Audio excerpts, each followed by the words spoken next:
सारे कश्मीर डिवीज़न के जो मीडिया से मेरे दोस्त भाई हैं, आपका शुक्रगुज़ार हूँ। हमेशा आप लोग हमें साथ देते हो। आप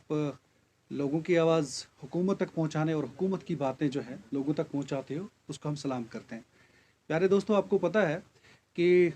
मैं फ़याज़ अहमद नज़ार हूँ और मेरे साथी लोग हैं, टीम जो कश्मीर डिवीज़न की ओबीसी की टीम है। अ, हमने इससे पहले भी कई बार नहीं, कट करिए थोड़ा, मैं बटेगा। हम यहाँ पे आज मुबारकबाद देने आए हैं अपने ऑनरेबल प्राइम मिनिस्टर को, honourable home minister Amit Shah साहब को, अपने एलजी एडमिनिस्ट्रेशन को, और उससे भी ज़्यादा जो यहाँ की हमारी पार्टी के हाईकमांड हैं, ऑनरेबल रविंद्र रैना जी, ऑनरेबल कोल साहब, जिन्होंने 70 साल पिस से हुए जम्मू कश्मीर के ओबीसी को, जिनको चालाकी और साजिश के तहत ओएससी नाम देकर तालीमी हुकूक, इकोनॉमिकल और बाकी जो बेनिफिट्स हैं उनसे अलग रखा गया था। हमारी रिजर्वेशन पे लात मारी गई थी। एक ऐसी चालाकी की गई थी कि जिस पे हमारा जो पसमानदा तबका है कभी लड़ नहीं पाता था और कभी इस बात को रिड्रेस नहीं कर पाता था। लेकिन आर्टिकल के हटने के बाद जो वादा किया गया कि आर्टिकल की आड़ में जो यहाँ के लोगों को दबाया गया था,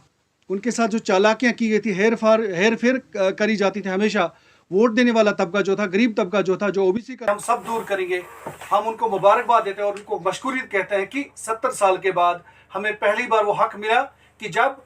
पार्लियामेंट ने परसों ये कानून पास करा, हमें ओएससी के बदले हमारा नेम एंड कल्चर जो था चेंज करा, हमें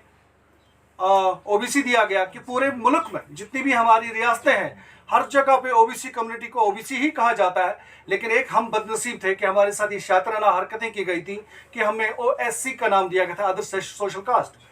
तो पार्लियामेंट ने अप्रूव किया,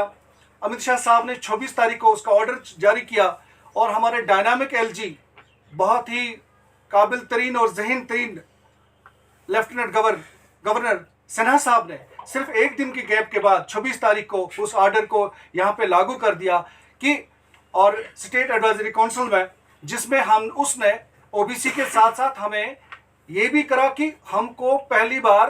पंचायतों में भी हक बना दिया हमारा कि पंचायतों में भी हमारी रिजर्वेशन करी जाएगी। आपको बता दूं कि 70% पॉपुलेशन जो है वो गांव में रहती है और उसका 50% जो है वो ओबीसी कम्युनिटी है। मैं आपको बताऊं कि ऐसे हमारे पास हजारों कहानियां हैं जहां पर भी कारीगरों के घर रहते हैं, ओबीसी कम्युनिटी के जो मोहल्ले हैं, जो उनकी आबादी है, वहां पे आज भी कोई पाथ नहीं बना। जो भी पंचायत का फंड आया वो और लोगों और जमातों के लोग थे, अगर कि उन्होंने जमात के बेस पे इलेक्शन नहीं लड़ा, लेकिन उन्हीं के वो वर्कर थे और उन्होंने फिर वो लूट मार वैसे की जैसे असेंबली के लोग करते थे, जैसे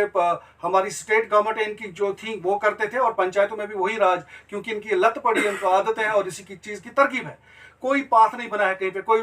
बाथरूम नहीं बना, कोई भी फैसिलिटी का जो काम है, आप अगर जाओगे ओबीसी कम्युनिटी के जहां पर भी आपको गांव और आबादियां मिलेंगी, वो सेटल वैसी ही रह रही हैं जैसे वो पहले कभी थे। तो उन्होंने पंचायत में, हमारे अमित शाह साहब और एलजी साहब ने जो पंचायतों में हमें हिस्सा दिया, उसके लिए हम हमेशा, और हमारी ओबीसी जम्मू कश्मीर की कम्युनिटी जो है मशकूर रहेगी कि अब उनके मोहल्ले में पाथ बनेगा, उनके मोहल्ले में बाथरूम बनेगा, उनके मोहल्ले में जो बेसिक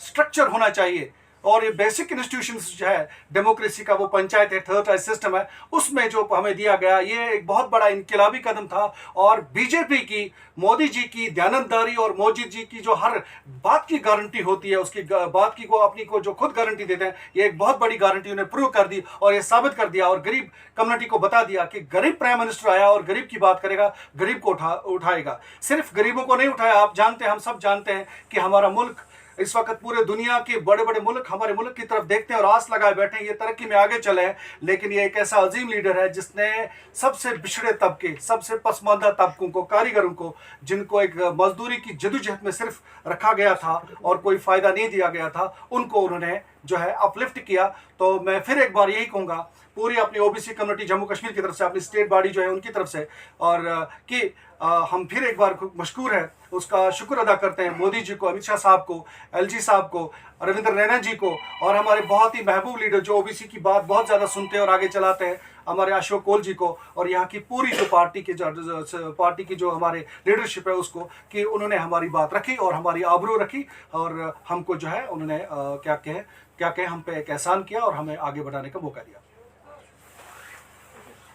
बार आपको, क्योंकि आप मीडिया वालों ने मुझे कई बार कवरेज किया, मैंने प्रोटेस्ट करे थे आपने यहाँ पे, तो हम यही कह रहे थे पार्टी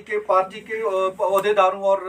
गवर्नमेंट को हम ये बताना चाहते थे कि इन लोगों ने हमारे साथ ज्यादतियाँ करी हैं। इन्होंने एक ऐसी छाप छेड़ी है यहाँ पे कि ये अपनी उस छाप में अब और बीजेपी को भी टारगेट कर रहे थे कि ये लोग भी आपका काम नहीं करें। तो हम उनको गोश गुजार कराना चाहते थे कि भैया हमारा मसला है, कर दीजिए। अब जबकि पार्टी ने, हमें लगा कि बीजेपी ही वो पार्टी है जो करेगी, और मैं बीजेपी में आ गया। और चूंकि मैं सोशल वर्कर था, मैं किसी पार्टी से वाबस्ता नहीं था, मैंने बीजेपी ज्वाइन करी। मैं स्टेट वाइस प्रेसिडेंट ओबीसी हूँ, और आज की डेट में आपसे बात कर रहा हूँ और शुक्रिया कर रहा हूँ कि जनाब आपने ही कर दिया। तो ये बहुत बड़ी बात है, वही वजह थी कि हम अपना हक मांग रहे थे।